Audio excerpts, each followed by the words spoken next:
दोस्तों, भगवान श्री कृष्ण से आस्था रखने वाले लोग उन्हें हर हाल में पाना चाहते हैं और इसी चाहत को पूरा करने के लिए अक्सर लोग उनकी रास लीला मनाने वाली जगह निधि वन में पहुंच जाते हैं। पर एक बार अगर कोई यहाँ पहुंच गया और उसने यहाँ होने वाले चमत्कार अपनी आंखों से देख लिए तो उसे बयां करने के लिए वो इंसान जिंदा नहीं बचता।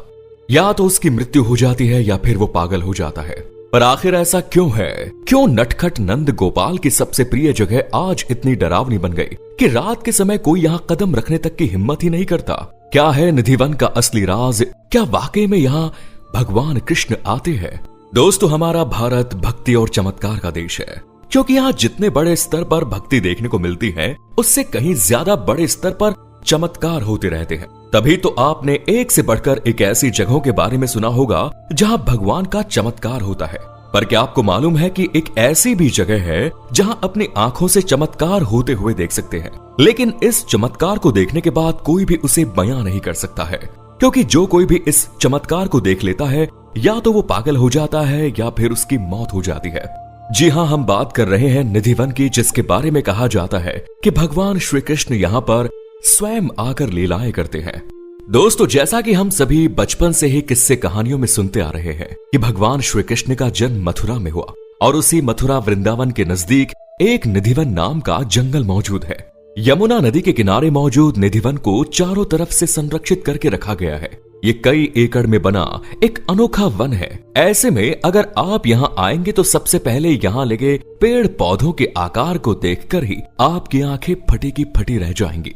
असल में इस जगह में लगा कोई भी पेड़ सीधा नहीं है, बल्कि सभी पेड़ टेढ़े मेढ़े होकर एक दूसरे से जुड़े हुए हैं, जिन्हें देखकर ऐसा लगता है मानो पेड़ भगवान श्री कृष्ण की बांसुरी की धुन सुनकर नृत्य कर रहे हो। दोस्तों, निधिवन में आपको कई तरह के जीव जंतु और पक्षी देखने को मिल जाएंगे, लेकिन रात में अंधेरा होने के बाद पशु पक्षी तो छोड़िए, कोई परिंदा तक पर मारने के लिए यहाँ नहीं आता और किसी भी इंसान को यहाँ पर रुकने की अनुमति नहीं मिलती। अंधेरा होते ही लोगों को यहाँ से हटा दिया जाता है। अब आप सोचेंगे भला ये क्यों? तो दोस्तों, मान्यताओं के अनुसार स्वयं भगवान श्री कृष्ण जाकर लीला करते हैं।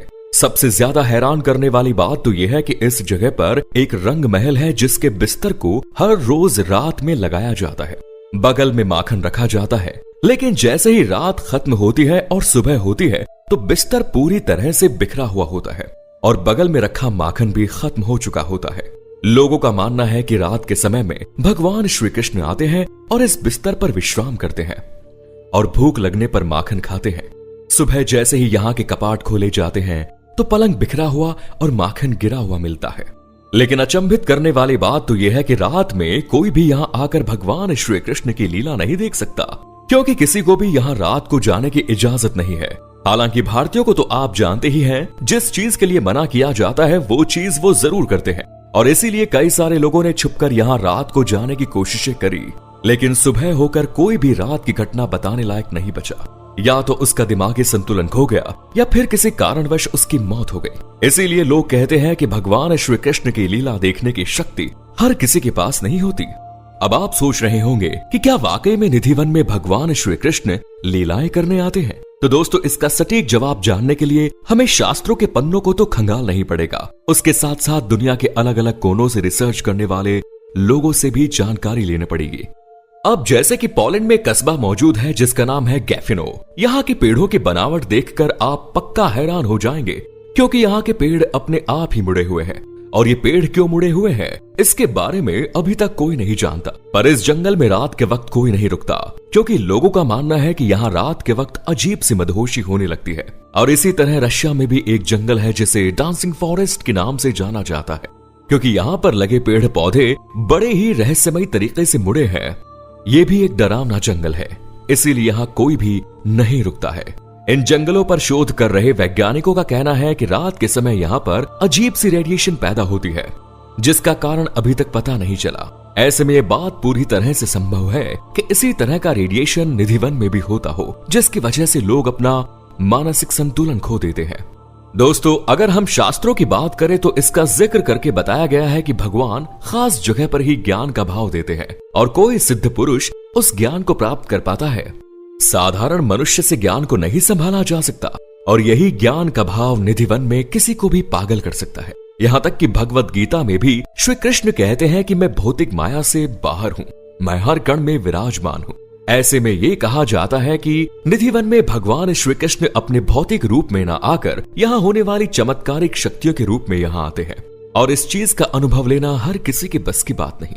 जैसे ही लोगों को भगवान श्री कृष्ण की शक्तियां महसूस होती है, वो लोग उन शक्तियों को संभाल नहीं पाते और यहाँ आते ही या तो बेहोश हो जाते हैं या तो उनका दिमाग काम करना बंद कर देता है। दोस्तों, श्री कृष्ण की लीला तो अनंत आयाम है, जिसके अंश का आभास निधिवन में होता है, और हम साधारण इंसान इतने ज्यादा सिद्ध नहीं हैं कि उसके अंश के आभास को महसूस कर सके और उसे समझ सके। इसीलिए जैसे ही कोई इन असीम शक्तियों को अनुभव करता है, उसके साथ कोई ना कोई दुर्घटना हो जाती है। इन सब के बावजूद भी निधिवन में हर साल लाखों श्रद्धालु आते हैं, लेकिन जब बात यहाँ रुकने की आती है तो किसी के अंदर इतनी हिम्मत नहीं कि वो रात में इस जगह पर रुक जाएं, जिसके पीछे का कारण बताया जाता है कि इस वन में आज भी श्री कृष्ण आते हैं। यहाँ रहने वाले लोगों का कहना है कि वन में रोजाना श्री कृष्ण आते हैं और गोपियों के साथ रास लीला करते हैं। एक बार की बात है, जयपुर से आया एक युवक शाम होते ही चुपचाप एक जगह पर छुप गया ताकि वो भगवान श्री कृष्ण की रास लीला देख सके। लेकिन अगली सुबह वो आदमी जंगल में बेहोश मिला। जब उसे होश आया तब वो पूरी तरह से पागल हो चुका था। ऐसा केवल इंसानों के साथ ही नहीं होता, बल्कि पशु पक्षियों के साथ, कीड़े मकोड़ों के लिए भी ये नियम लागू किया गया है।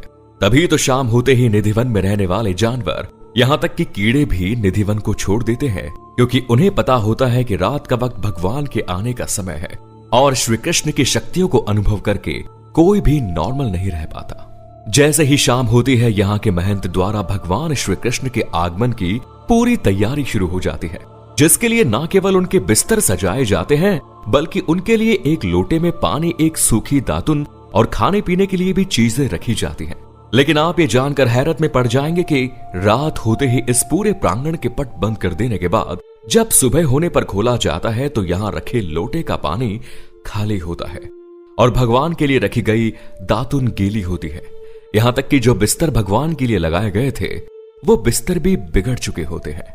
अब कई सारे लोगों का मानना है कि ये सारी लीलाएं भगवान श्री कृष्ण करते हैं, इसीलिए लोग कहते हैं कि भगवान श्री कृष्ण का आगमन आज भी निधिवन में होता है। हालांकि भगवान श्री कृष्ण की लीलाओं के अलावा भी निधिवन एक बहुत ही ज्यादा लोकप्रिय है, और वो है यहाँ मौजूद पेड़ पौधे। यहाँ मौजूद पेड़ों की प्रजाति भारत के दूसरे जंगलों में उगने वाले पेड़ों से पूरी तरह अलग है। जिस तरह दुनिया में हरे पेड़ की शाखाएं ऊपर की तरफ बढ़ती है, तो वहीं निधिवन के पेड़ों की शाखाएं ऊपर से नीचे की तरफ, जिसे देखकर एक पल के लिए आपकी आंखें भी दंग रह जाएंगी। तो दोस्तों, ये है निधिवन का रहस्य, जो वैज्ञानिक और धार्मिक दोनों ही तरह से बहुत ही ज्यादा अनोखा है। हमारे चैनल को लाइक, शेयर और सब्सक्राइब करना बिल्कुल ना भूलें। धन्यवाद।